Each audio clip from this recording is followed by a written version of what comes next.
Good afternoon, everybody. My name is G. Thanks for being here, and I'm here to present my master project towards privacy preserving human pose, activity, and gesture recognition. Think about it. In the future, after a long, tedious day of working, when you go back to your home, you sleep in your couch, and the relaxing music just fly off from the speaker. And when you try to browse website, the house automatically choose the right light to provide you the visible light communication. All of this requires user activity gesture recognition and user orientation estimation. The first one is because you want the room to know you're sleeping in the couch. And the second one is because you want the room to know that you want the room actually to use the light in front of you to provide you the visible light communication instead of using the light behind you. So these two problems have been studied for a long time, and high accuracy has already been achieved, even under some very challenged situation. So is the problem already solved? No. Why? Because if you look into those algorithms, you can find most algorithms requires HD images. For example, this is a typical image from indoor surveillance cameras. Apparently, the user's behavior and action were all recorded. So people might say it's okay for working places, but think about your home. No one wants to live under constant surveillance, right? So the problem is privacy issue. Have people realized that? Yes, they do. Common way is to degrade the data from the sensor level. For example, Winkler Group, they cartoon the raw image and from the sensor and only using hardware, and they claim it's privacy protected. But three questions. First of all, is privacy really preserved? I mean, I can still recognize what they're doing and maybe recognize who they are from the clothing and the body shape. Second of all, users need to really believe that high-resolution data is not recorded so that they can live with such system. Third question is that why do you collect those high, expensive HD data since you're not using it at all? So for us, this is not an optimal solution. So what's our idea? Our idea is you only collect low-resolution data. But how low? Let's take an image, for example. The original pixel resolution is 600 by 600 pixel. Let's go to 100 by 100, which is normally considered as low resolution. But you can still see who the person is, right? Let's go further. Let's go 20 by 20. Okay, now most people don't know who is the person, but you can still tell there's a human inside this scene, right? Okay, let's go to 10 by 10. Can you see anything? I mean, sure. You can see something, but can you link it with a human being? I don't think so, right? For 3 by 3, 1 by 1. Okay, we kind of found a threshold. So even for those pictures in which large portion is occupied by the human body, if you go to the resolution at 10 by 10, the privacy kind of gets protected. So this is one way to degrade the data. How about temporal resolution? Camera usually captures image at 30 frames per second. Can we do it at 5 frames per second or 10 frames per second? And how many cameras do we need to utilize such limited data and still make the action recognition functional? So this brings the target of my project. Unlike most people who wants to use as much data as possible, I go an opposite direction. I'm trying to ask a question that, can we have decent activity, gesture recognition, and pose orientation estimation using very limited data? And the gain is obviously privacy. So in order to answer this question, we will test under a bunch of camera configurations. And it is expensive to build a real test bed because first of all, you need to have hardware expertise, and then you need to record data every time you change camera configurations. So, we turn to Unity. Unity is a graphics engine which allows you to simulate a room inside and you can actually map the real motion onto these avatars and animate them in the room. And most importantly, Unity have a versatile camera system, which allows you to actually export RGB images from those virtual sensors at any spatial resolution, temporal resolution, field of view. I mean, there's a lot of parameter you can play with. And in order to animate the avatars, we recorded an indoor human motion data set, including 12 subjects performing 9 action, 3 repetitions each. And it's collected by a Kinect V2 sensor. Okay, so here's the sample clips of all 9 actions.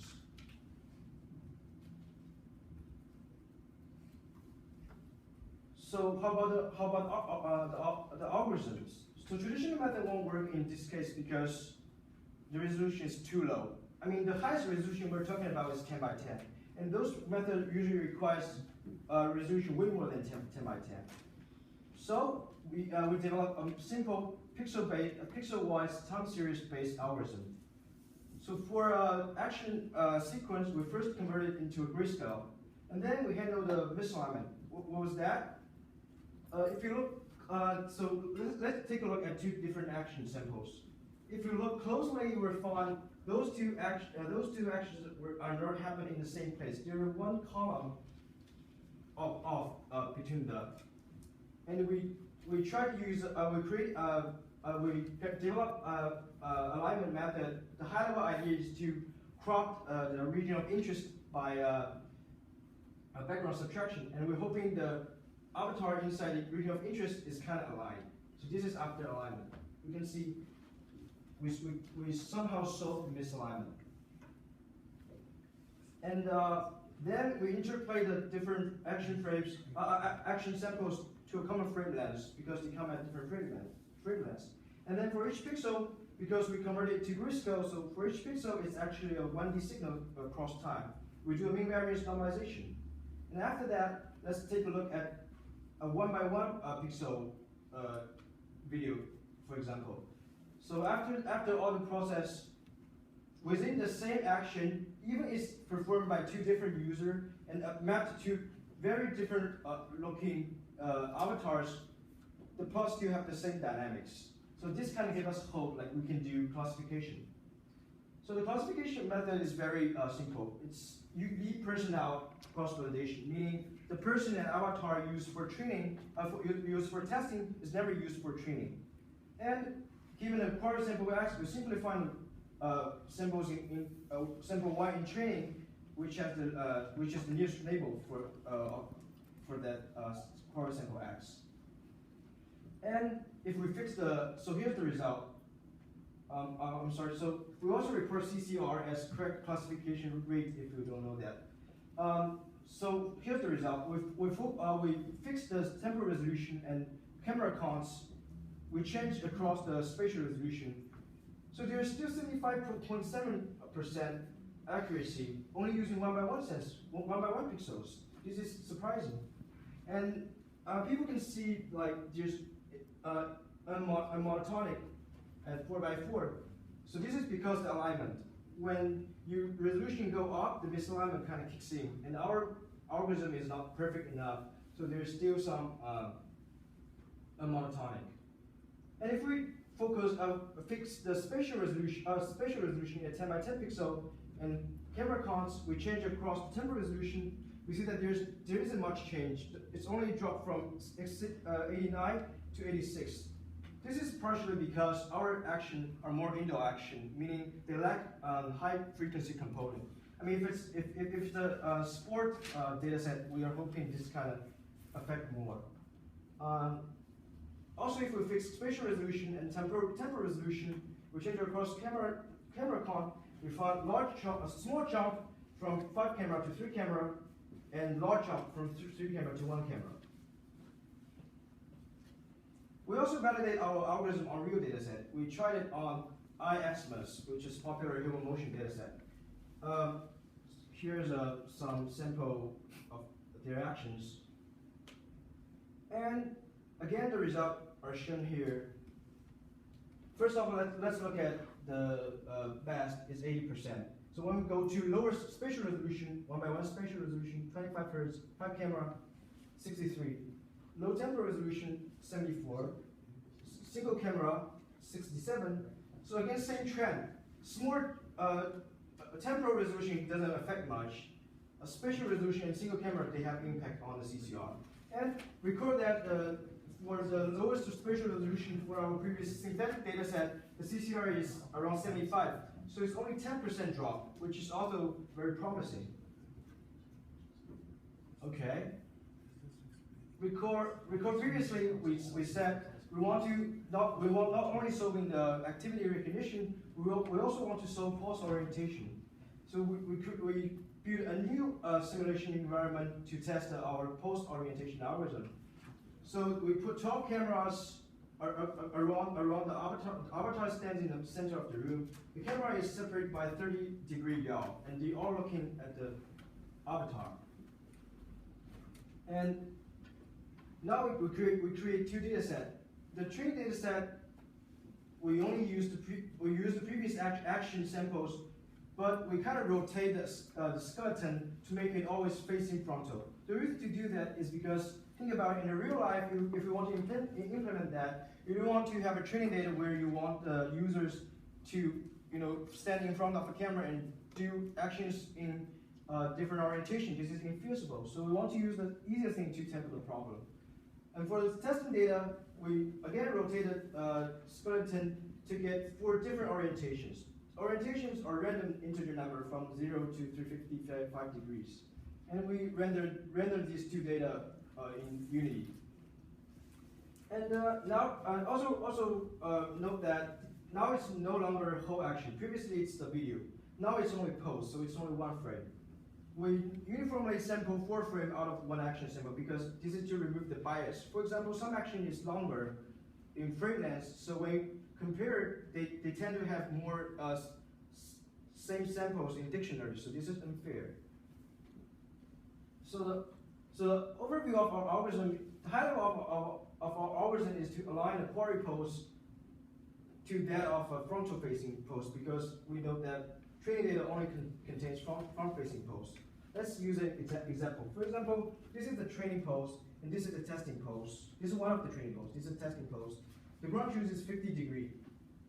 So we kind of want to rotate the training and calculate the distance for every possible rotation and get the distance. For example, we get this distance for D0, which is no rotation. Now we rotate it. The formula kind of changed a little bit because of the rotation. We calculate D1, rotate, D2, rotate, D3. Similarly, we calculate 12 distance, right? Because there are 12 cameras, so there are 12 possible rotations. And if we plot those distance, we'll find the plot look like this. And the ground truth, note that ground truth is 50 degrees. So the smallest distance actually appears in a 60-degree rotation because the rotation is only 0, 30, 60, 90. So we pick the point with least distance and the plus minus 1 neighbor. We find 3 points, we fit the quadratic line, a quadratic plot, and we find the theta that minimize this quadratic plot as the estimation of that orientation. Okay, now we report the result. So first we want to define the error metric. The MAE means mean absolute error. So for camera configuration of 10 by 10 pixel using 12 camera, MAE is actually 5.54 degree. But when you go down to 3 camera, it increased dramatically because now you only have 3 kind of rotations. So the result will become coarse. And but surprisingly, if you go down through the spatial resolution, go to 2 by 2, we still only have 7.41 MAE, which is again surprising. So what about the future work? The future work we want to make it real. So we're actually now building a demo for real-time activity and gesture recognition using a real single pixel sensors. And the demo will be shown in RPR during the NSF site visit. And for the conclusion, recall that we asked this question before. Now we can answer that. So decent activity gesture recognition is still possible using limited data. We have those results, both for kinetic data and real data. Also, we asked the question, for the post-orientation, it's also possible.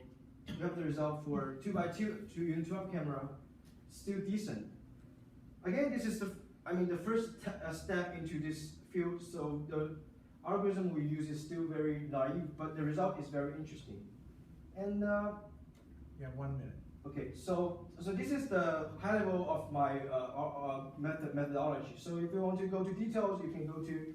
So we have result on activity and gesture recognition is accepted by CVPR workshop in ISIP, and the result on post orientation is submitted to AVSS. So you can go to those papers for more detail. And since everybody in my group is here, I want to thank them for their participation in the advice, and also thank NSF for funding me for the study. And yeah, thanks everyone for coming here. And all right, questions? Can I ask? Yes. So why is it that this tiny alignment of one single pixel makes such a big difference in your low resolution CCR?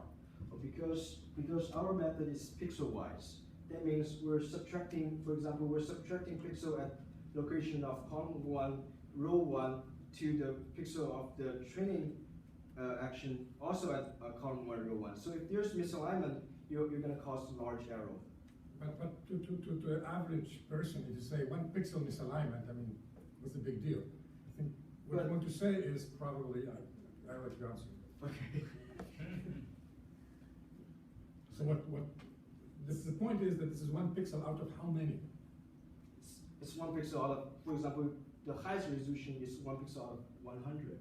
But actually it's not. But you are testing your 10 by 10, so it's 1 of 10. Yeah, so I mean, you yeah, are really yeah. aligning If you're 10% saying of a the row, image. it's 10% of the image. If you're going to HD, you are talking a significant number of pixels. So the point is only 1 pixel, but at very low resolution, it's a significant shift. Just how many people are involved in a training set versus a test set, and how much overlap was there in your results?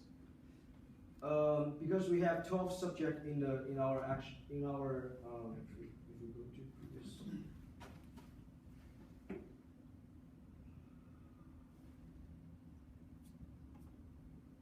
Because we have 12 subjects, so we actually in one test we test one subject, and we map it to one of the avatar, and then we test it against the remaining 11 subjects mapped to the remaining avatars. Yeah. But this is over how many iterations? We do it for 100 iterations because mapping is randomly assigned. Any other questions? Thank you.